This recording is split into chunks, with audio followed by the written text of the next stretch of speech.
Germany, when your child first attends kindergarten or even school, what they learn first is how to call the police. So they are taught, dial this number 911. If your mother beats you, if something bad is happening at home and you have to report for your own security, you need to call this, call the police, and we'll be there at your doorstep. So that's what. Hello good people, welcome back to my YouTube channel, Stories by Tabi. Thank you for tuning in. Thank you for your support, guys. So guys, today I have a friend with me, a Kenyan living in Germany. She will be telling us stories about Germany. Welcome dear, introduce yourself. Hello guys, my name is Urban, and I welcome you to Tabi's YouTube channel. So don't forget first to like, share, and subscribe. Today we'll be saying a lot of stories. You get to learn about Germany, a bit of it. So first of all, like her channel, subscribe, share, and then come to my channel and support me too.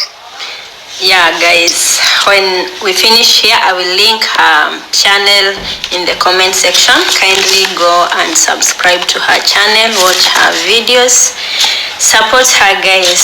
So my dear, pure reveal. Yep. Tell us, how was your impression when you first arrived in Germany?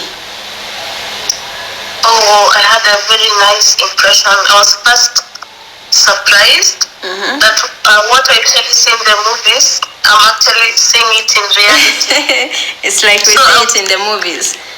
Yeah, also overwhelmed because I got to experience what I usually see in Christmas movies about the Santa and everything. They usually do it here.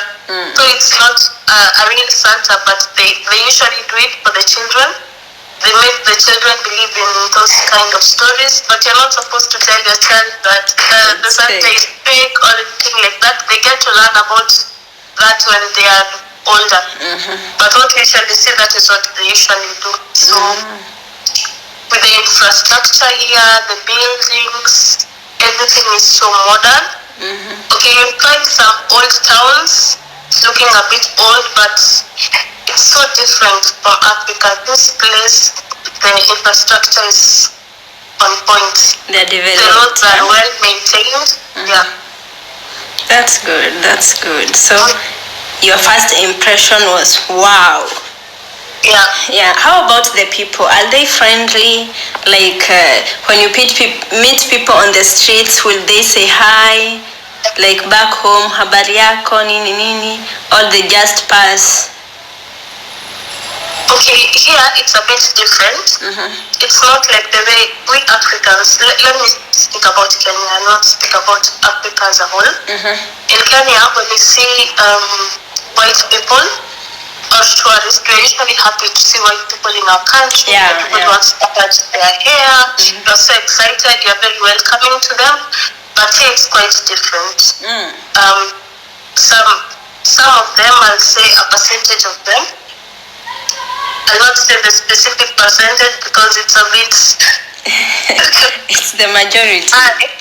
Yeah, but no, not the majority, but the percentage is a bit heavy. So some of them are so cold when they see dark skin. So we experience a lot of racism. Not only in when we use trains, you can find people who hate black people. They start even insulting you, hey you nigger. They start saying bad words, go back to your country. Oh my God! Out of nowhere, like somebody will come and start calling. You won't do anything to them. They just don't like dark skin. They just hate. Oh really? Even in supermarkets, you find when you're going to pay the cashier, the cashier might even throw money to you. They change all the money. They change. You just give him or her your money, and then when he's giving back you the change, he just throw it at you. Oh my God. Like sometimes it's so deep you feel like crying, but remember, it's not only happening to you. There are other Africans and they are also experiencing the same thing. You're not the first one, you'll not be the last one. So you just stop before you get out of hope, you just talk to God and tell God, please today spare me of the negativity, because sometimes it's too much. How about those people who come, you're excited, you think that the way we love to see the whites back in our countries, and now you come with that expectations that they will like you back when you are in their country, and you meet such things. Are there people who are depressed out of that racism? Have you seen somebody like they feel like, I can't even go to the mall, I don't want that to face that attitude, and they just maybe send somebody to buy things for them because they feel, I don't want to face that? Yes, it has happened, because I'll give an example of my close friend. She went to buy something with her kid. She was pushing this kindergarten, the stroller for the kid. Yeah. So she went to buy things for the kid. There was this cashier. When this cashier saw her, the thought of her was that she was stealing. That is usually their mentality. They'll just start following you around everywhere, like you are stealing something or anything, or they just start insulting you. Black person, go back to wherever you came from. So the negativity when she went inside, she could not even buy again. She just went out, and until today, she has never shopped in that supermarket again. That became the end of her going there. Even she does not want to look at that direction. So it usually drains somebody emotionally, because you just wonder why are these people like this? Because at home we usually receive them so well, but here we become so, I don't know, it's too much racism. How about the children? Like you go to the kids park, you take the kids to the amusement parks like this.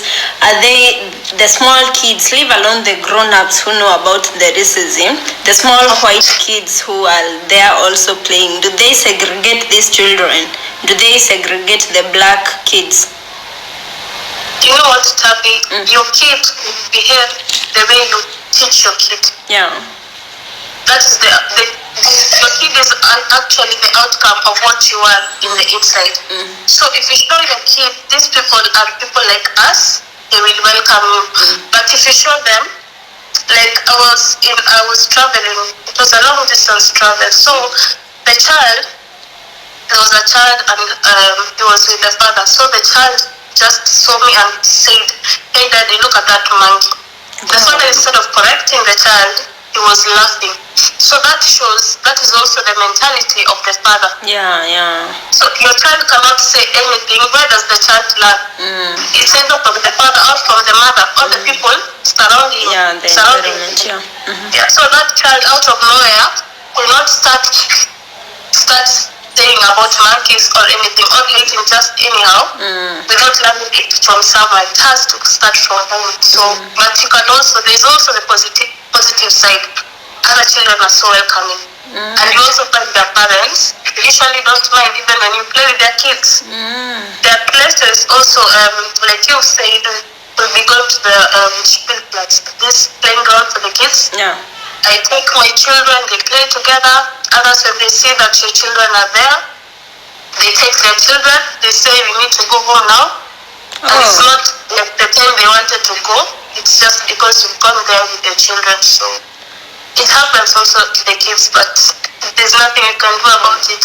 How do you make the kids handle? Isn't it so traumatizing? Okay, just tell them there's a way, like me, I usually see when my children, for example, if I take my kid there, and then somebody tells his or her child, don't play with this one, I just tell my daughter, it's okay. You can also play with somebody else. At majority, when there are so many, there's usually an option. But I'm so lucky because where I live, I'm surrounded by many Kenyans, by many Africans, so that's a bit of an advantage for me. Oh my God. We'll come back to that topic later. Now, when you are live, like when we come to Gulf, like we have a sponsor inviting us to a job. So if you're coming maybe for a household job, we come, or any company, like when you're coming to Gulf, you are either coming, the company is sponsoring you, or you have a sponsor sponsoring you. In Germany, is it the same case? If not, do you come with a ready job, or you come and then you start finding a job?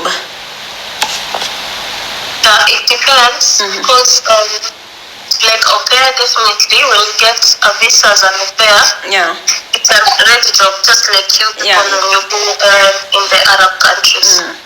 So you get a ready job. But people who come maybe with other means, it's not a ready job, because also here we have qualifications. We don't just start working anyhow. Also for the au pair, the qualifications. Language. First thing, language. If you're an immigrant, you must get the language correct. So you have to study German. You must have basic knowledge, and then it depends on the kind of level of work that you want to do. The more that you want to study, it depends. Like there are levels where you only need B1 certificate. There are levels where you will be told like, hey, you need to do until B2. If you want to go to university, you need to go until the final level. So it also depends on what you're going to do, with what you want to study, or what kind of work you want to do. In those in those jobs, or in the job market, are there English-speaking jobs? Like, would they like, if you have an English language, you have an advantage, or they don't care that you know English, you must know Germany? There are English speaking jobs, but what I can say, there are also jobs where maybe you don't need to study, but they are not well-paying jobs. Okay. You get a very minimum wage, so it is a bit good advantage of the language, because they will tell you you don't need any language, because maybe it's a job maybe it's a cleaning job. You don't need to speak to anybody. You don't need to speak a lot. You just need the basic one, A1 and A2. But I think that one is not. I will not advise anybody to do that one, because you will do a lot of work and you'll be paid peanuts. So it is usually advisable, at least you know the language, at least you do vocational training. We usually call that Ausbildung. With that, at least you can get a well-paid job. And I hear their colleges are free. Is it true? Even for Africans, like for everybody in the country, it's free. Yes, your Ausbildung is paid for. It is paid for by the government, but it also depends. If you're earning a lot, you pay it on your own. So you could, you can study, like when you are new, you take the advantage when you are still not earning a lot of money. When there's an amount of money, when you earn so much, you are told, hey, you can finance your own education, we don't need to pay that for you. Okay. But if you are earning a minimum wage, they usually pay it for you until you finish. You start earning. So there's a period when you are doing, for example, this vocational job, and you're not earning a lot.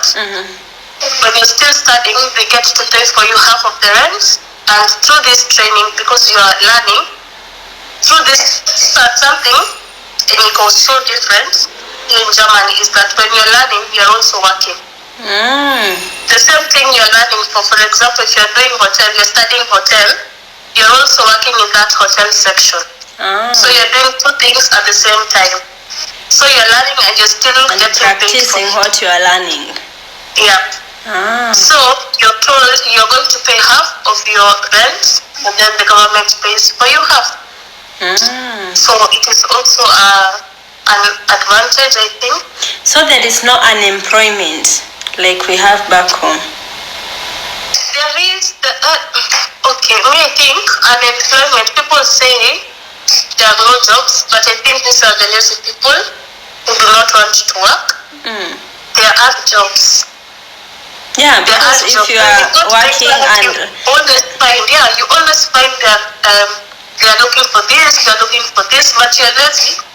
I usually say like this, so many people say they have no jobs because they have not looked for them, or you've not studied, or you just got to lie around and do nothing. I don't think there is unemployment in Germany. that topic. You can talk about it in Africa, but in especially Germany, no. There's always something for you to do.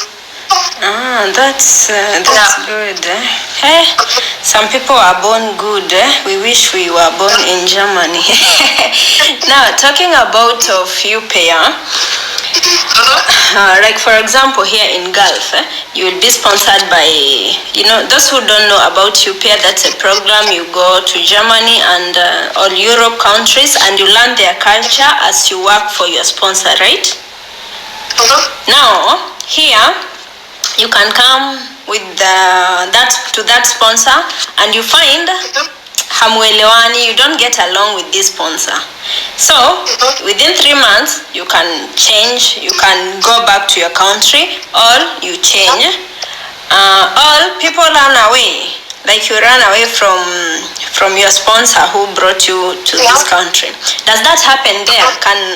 If you go with the UPay and you decide to run away, or if you seek, you tell her, you know what, I don't feel like comfortable being here, can you kindly, maybe I get somebody else, will they let you, or you have to go back home? Or are there Kemboys there? Like we have here in Gulf? Now, I will not lie, there are cases, but not cases that I've heard of. Maybe there are cases. So I cannot definitely say there are no cases. I think there are cases such kind, but I've never heard or have not been brought to book. But something which is so difficult here, the good thing about this place is that there are human rights. Human rights in Germany, they usually, you see when a dog is always attended to this, human rights don't slip. Oh, wow. Because of immigrants, there are so many immigrants in Europe, and they are there for the safety of so many immigrants. Yeah. So in Germany, you get human rights. There are so many organizations. And here we have an organization like Caritas. It helps also so many immigrants. So when you find, when you're here and you're facing such kind of a problem, you are quick to find this organization and you're going to be helped. Okay. Yeah, so you don't need it. Okay, you can run. Let me say, also Germans, wanaogopa anything yenye itawaletea shida kwa government. They usually fear when they are going to face the police or anything to do with government, they fear doing some kind of mistakes that it's going to bring for them so much problems. So as much as possible, if you don't understand each other, he'll either tell you okay, but the problem is you signed a contract. Yeah. Remember, this person paid for you insurance. Yeah. Health insurance. So if you run away, you will not be covered by any health insurance. If you run away, you also had a contract that you did not finish. So you also have a case to answer. You see, but they also weigh what kind of a problem is this, and they also check, is this truly happening or not? So also your employer will be questioned. Yeah? And also something about the au pair, when you come here as an au pair, they need to pay for you, what is it called? Apart from the health insurance, they need to pay for you a language school. As you're still working for them, you need to go to that one is a must. You need to be integrated in the school system. Yeah. But here there's always, it's not like the way I've had cases in Arab countries that you go to your embassy, you go to the police and then you're returned back to the same employer. Umesikia such cases, ati unatoroka alafu unarudishwa kwa huyo employer. Unalazimishwa kukaa huko. Yeah, here it's so difficult. The minute you may reach, okay, I don't know, Miss Jaskia, I've not heard of any cases that policemen, maybe there are cases, but I've not heard policemen for example, in Germany, that such kind of cases, especially between an employer and an employee, that you've gone and reported, and then you're taken back to the employers. They'll have first to keep you into safety, and confirm, is this true or not? And remember, by the time you've reported such an issue, there is somewhere a human rights person, I don't know where they come from, but they are all, I've told you, they are always like this. Really? Very attentive. So this case will be brought to them. And this issue must be dealt with accordingly. So such issues, there are so many more. That's good. That's good. Like, you are safe. Even if there is racism and everything, they cannot maltreat you. Yeah, the good thing is that even if, so for example, if you don't feel safe with the policeman, that's why we have human rights here. You are always safe. If you have an issue, you run to them. For example, I could say many immigrants, and they have so much issues, they usually go to human rights, even when they have problems with the government.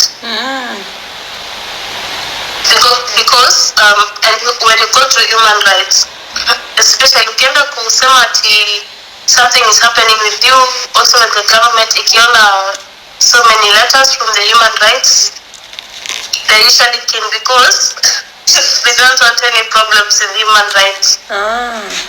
Yeah. That's good. That's so good. Well, now. But there are cases.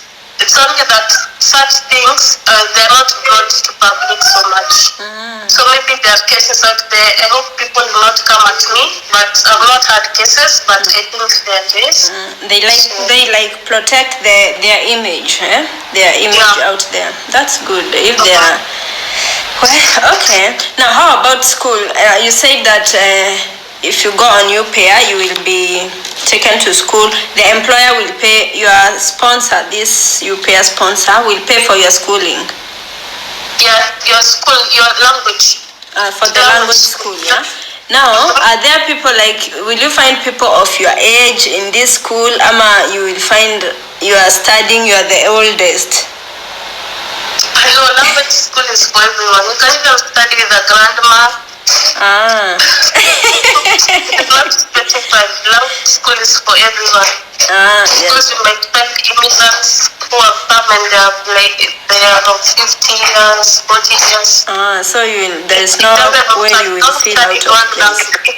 If it is from the same level, all of you will study in the same class. So it does not choose between age. You will not feel out of place that maybe I'm 28, I'm the oldest, and there are young children there. No, I remember my first class I went with, and he was a priest. So we had a priest in our class, and he was 65. I thought that was a bit nice, special. I used to feel that was a special class. Every day I got to be blessed. Anasema misa kwanza. Now, have you settled there, the times you've been there? Do you feel like now I'm settled, I know everything, I know the ropes, I know, I can change jobs easily? How is it for you right now? Being 100% settled, no. But I'm settled in the way that I can travel to my country and come back. So the resident permit I have, but it's not the permanent one where you also acquire the passport. That's not where you actually become a full citizen. To that point, not yet. But you can travel to your... Yeah, I can travel to my home country, I can travel to other countries and come back. With my family and come back home. Like with your family, did you go first with your family or they had to join you later? I went with my family. Wow, that's so I went with them, so I went with first, I traveled with my kids, we came back, so that's so cool, Now the kids, when you are home, they were in school, you come to Germany. Is it easy to enroll them to school? Do they have to do interviews? In Kenya, for example, when you change from one place or one county to another and they have to change schools, there is interviews, there is this and that. Is it the same there? Is it easy to enroll or they have to do interviews, they have to do the languages first? How is it? Okay, me, with my kids, I gave birth to all my kids here in Germany. So they are citizens. So, yeah. They are That's from good. here. So, to talk about to enroll them here, from home, if you have kids from there to here, I don't know how that goes. But what I can say here, usually when you are pregnant, usually book a slot for your kids in the kindergarten. Because there are so many kids, so you don't want when your kid is already 1 year old, you have to wait for another 1 year before he or she gets a slot in the kindergarten section. So you get, when you're pregnant, you start booking a process for your kid to start kindergarten. So during this time when they are 1 year, they can already start kindergarten and you can be doing something else for yourself. That's And they also, when you enroll them in this kindergarten, there is the problem that there's not a problem. It is where you have 14 days. You will be going to your kids' class with them for around like 1 hour or 2 hours. You'll be doing this every day until the 14 days are over, so that the kid can get used to with the other kids, with the teacher. You also get to see how the other kids respond to your child, how the teachers behave when you are there with your child. Yeah, you also get to see how the class looks like, what they eat. So it is usually something also nice, something so different. Like when they join for the first 14, like for the first 2 weeks, you have to go to spend 1 hour in their school. Yeah. Wow. It usually goes 1 hour, and then you go for 2 hours, they start reducing, and then another time they tell you you come for your kid after 1 hour to get them used to you when you're not even there. And then finally they tell you stop coming for the kid will be coming at this time, you just pick her after when the other kids are being picked up. So I think that is usually good. Wow, well, development nayo. Tutafika huko. We will get there, Africans, don't worry. Now with time, the right implementation, Yeah. Now, talking about settling and everything, is it easy to buy properties in Germany? Like, can you buy a land? Can you buy property? Can you buy a house? Or you have to rent until you get your full residence? Not residence, full citizenship. Oh, I'm not really sure of that, but you cannot buy a property if you don't have a permit, first of all. Permit, that is the citizenship. With permits, I think with a permit you can, as long as you have the money. I'm not really sure about that question or about that answer, but the thing that I know, if you don't have any residence permit, that if you don't have any ID card from these people, you cannot own any property, especially if you are under the government. Because if you're still being paid by the government and you're staying at home, if you own a property, Wait. getting that money. Wait, what is being paid by the government? Okay, you see, at the period when you're still not working, like for example, when you give birth, a woman here has like 3 years, you're allowed to stay at home. Hiya. For example, if you're working, if you were working, and then you had to stop because of pregnancy, or you lost a job, or you are jobless, during this time you still need money to pay. So the government is giving you a small amount. So you cannot say during this time you start buying a car or buying a house, they'll start asking you, where did you get that money? So it means you don't need money from us. They can actually tell you, because you've shown us you can own a car, it also means you can take care of yourself. So it's not advisable. Now, when you are pregnant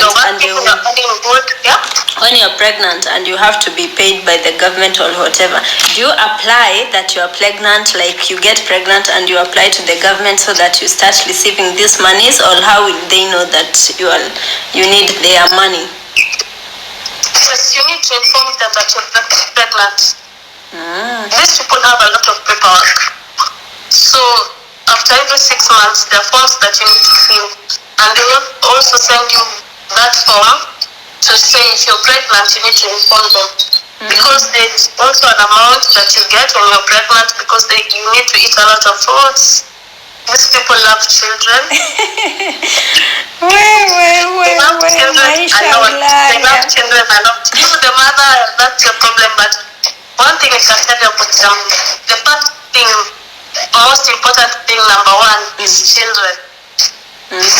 Children. And then the other people who are important, I don't know if it's the trees or it's the women. Between those two. The trees. The trees. Yeah. Bringing up the trees, you don't cut trees anyhow here. That one can land you in prison. For a very long time. And then I think men usually come number 4 or 5. Behind there. Hiya. After the mother, the children, and the trees, and the dogs. Wanaume wapambane na hali. Yeah, akiben wanakuka tuko nyuma. After wameshughulikia watoto, miti, umbwa, mama, alafu kwa mbele ndo wanatokea huko nyuma. That's so unfair. But these people usually cherish children, and I find that so good. That's good. That's good. Wow. Anything to do with a child. I think children are the heart of Germany. I'm not wrong. That's good. Yeah. What I meant about owning property is like you're a citizen. Let's say you've gone there, but you're a foreigner. Can you buy property as a foreigner? Even say you've stayed 10 years, you are blessed, uko na pesa zako. Can you buy property as a foreigner? Yes. You can. That's good. That's good. So what cultural shocks did you have? Like food, difference in foods, what? Oh, okay, language of course, but what other cultural shocks did you have? Food. As a Kenyan, I'm used to eating 3 meals in a day. The first one, I can take breakfast. It does not have to be so heavy. So I can take bread or mandazi as usual. Nakunywa uji. That's okay. But lunch, I expect to eat warm food. Yeah. And also supper, I expect to eat warm food. But these people, warm food, they usually take during lunchtime. And when it's dinner or supper, they take bread. So and dinner, they usually take it around 6. From between 5 to 6, that's when they eat their dinner or supper, something like that. So you expect me to stay with 3 or 2 slices of bread from that time until the next day in the morning. That was so difficult for me. Oh, really? Why was it so? Like there is no food or like dieting or nini? Like mbona wasikule food like us? I don't know. I don't know what is wrong with these people with bread. I think that's their culture. That is in them. And I also think that it is totally their culture that even my children nowadays, they cannot stay without bread. And this bread, is it the bread like we have back home, or it's like Arab breads, or it's a different kind of bread? No. We have bread like that one from home. There's another very hard bread that does not really taste for me. There are different kinds of bread, but they are healthy. Let me say they are healthy, but not for me. Me and the bread, I cannot take bread for breakfast. I take that one for lunch and also dinner. Even lunch, they will have bread. Some do. Like a sandwich. A sandwich, like you put chicken inside and you roll it, chicken, mayonnaise, potato, ketchup, and you roll it. Some you can make it as a sandwich. Others make with how are they called? Like ham, they put ham in the middle, they take it like that. Others can put like marmalade, that is jam. They can apply jam or blue band or butter, they take it like that. So it depends with your taste, what you want to put inside. So chakula. But these people can survive without anything else. Food. As long as they get bread. They are okay. And milk? Are there cows there? Of course, there are cows, but in the village, You also have villages. Those deep villages. There are also villages in there are people Germany. who keep cows, but not so many. But there are cows, there are chickens. But these are the people here in Germany. For me personally, I think the people who own these cows, chicken, I think they have money. It's not like home. You can find everybody has chickens and everything like that. Not everybody has, because here you have to take care. That cow needs to see a doctor. After once in a while, the doctor must come and check the cow. Where you're keeping your animals, it must be certified. In Germany, you don't just do anything just anyhow. You mean it's expensive to keep domestic animals? Yeah, to take care of them here. What they eat, the food they eat, where you're going to keep them, it's not easy. It's not like home just raise your animals the way you want to. It's like also owning a dog. Even a dog is like a baby, or a cat is like a baby. Lazima uone daktari once in a while. When you go to get a shave, you must also shave your dog. Are there shaving places for dogs? Like particularly for dogs, or for people, dogs is the same? No, they are different. There are salons for these pets, for the dogs, the cats. There are also veterinary, the doctors for the animals. So yeah, but the way they usually take care and love their dogs, I really find that is so good, so special, because as we are used to the stray dogs, the street dogs there. Yeah. So at first, mommy, please, sorry. It's okay. So at first, seeing the dogs, the way they're being taken care, I'm used to seeing them in the streets. And when they see you, they start backing and start chasing you. They're usually busy with their owners.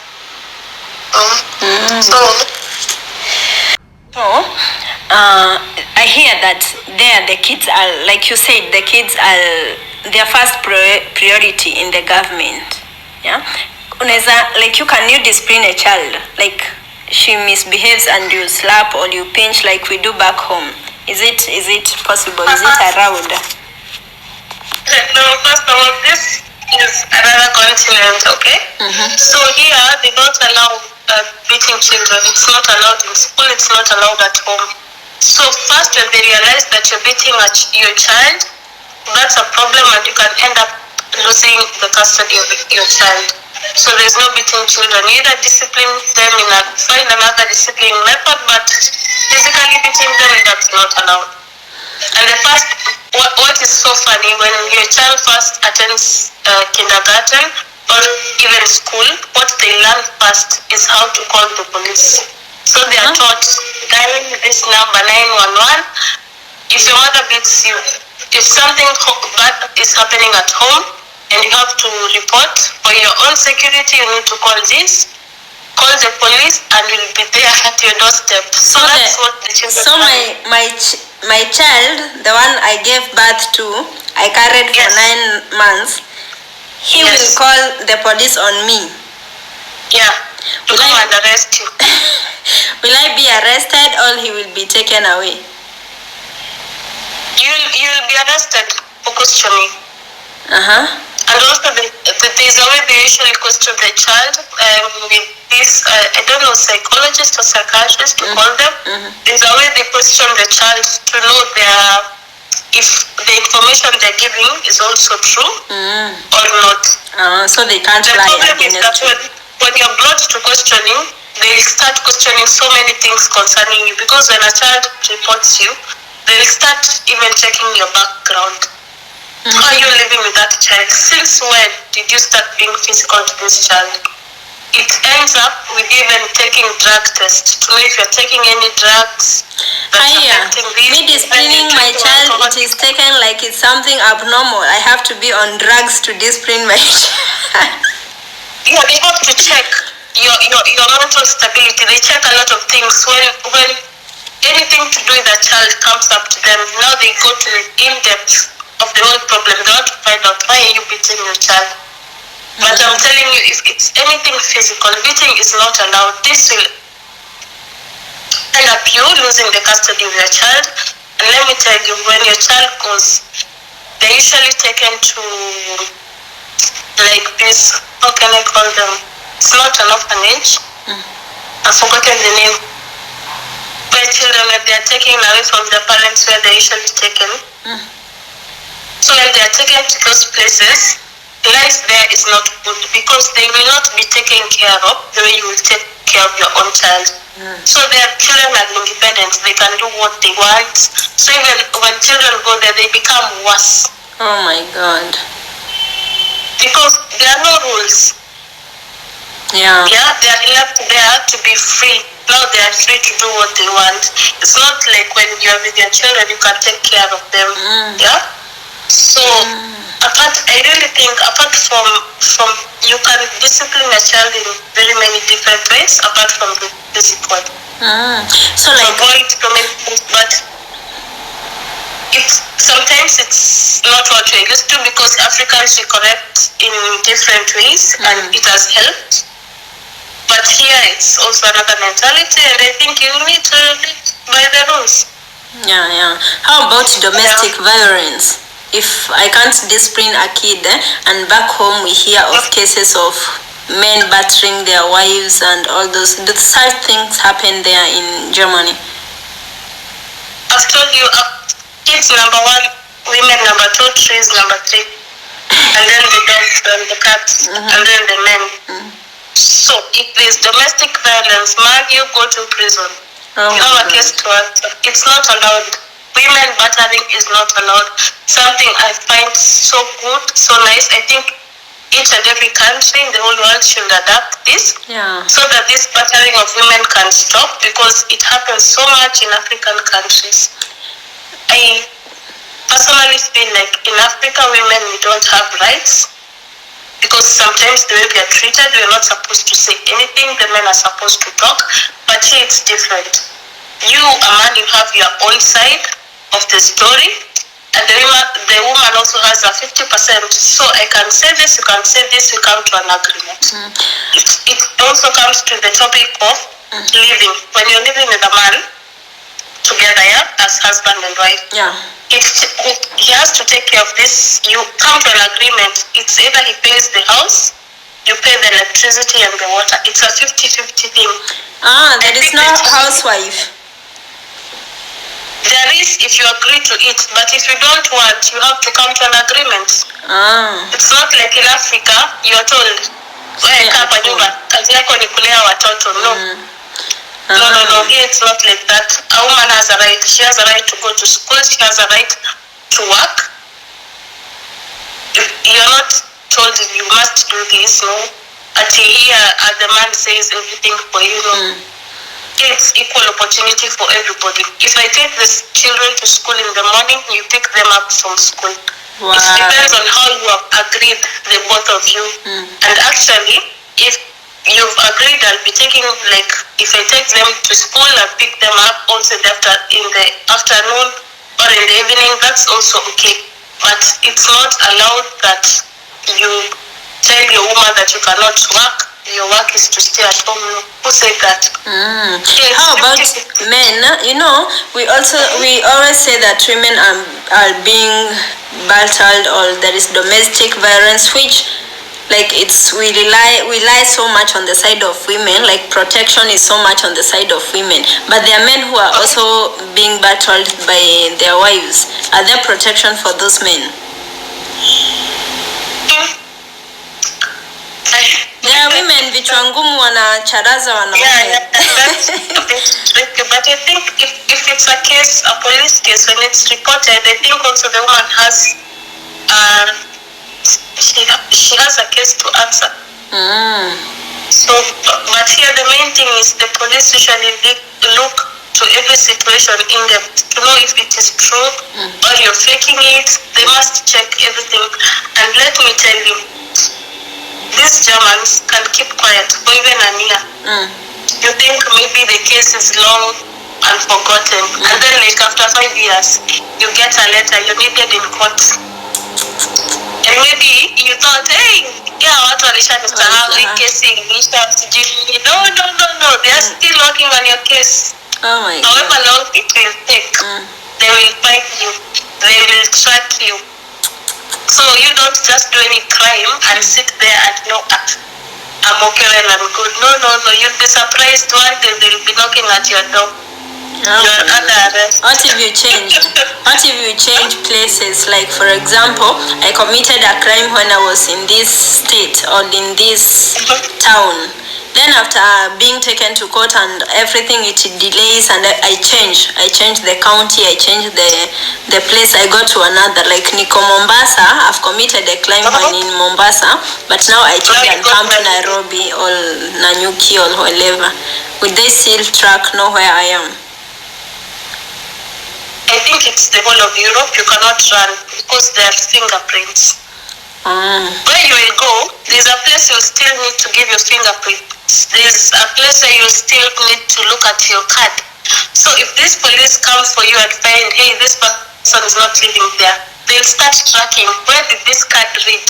Where did this fingerprint last read? So they'll still track your move. So you'll think, hey, I've moved from this state. Like for example, if you're staying in Berlin, now you are in Bayern, you think like, okay, now I am safe. No, you're not safe. They'll track you and even inform the police in that certain region that we were looking for this person moved from here, and this person have been moved like this. And then they ask in that state, is this person staying here? And then they'll say yes. Oh my God. So you'll be caught. There is no so you don't want, even after 10 to 20 years, they will still find you. Well, I love that place. You have to go to another country. That is something else.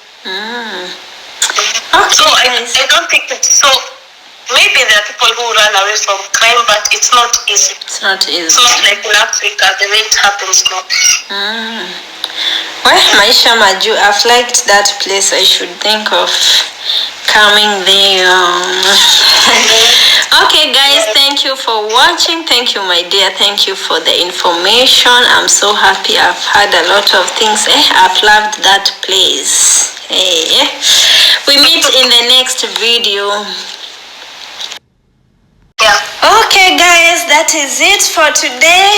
Maybe next time we'll do something. If you have any question, you can ask in the comment section. Thank you, girls, for being here. Thank you so much, guys. See you in my next video. Bye.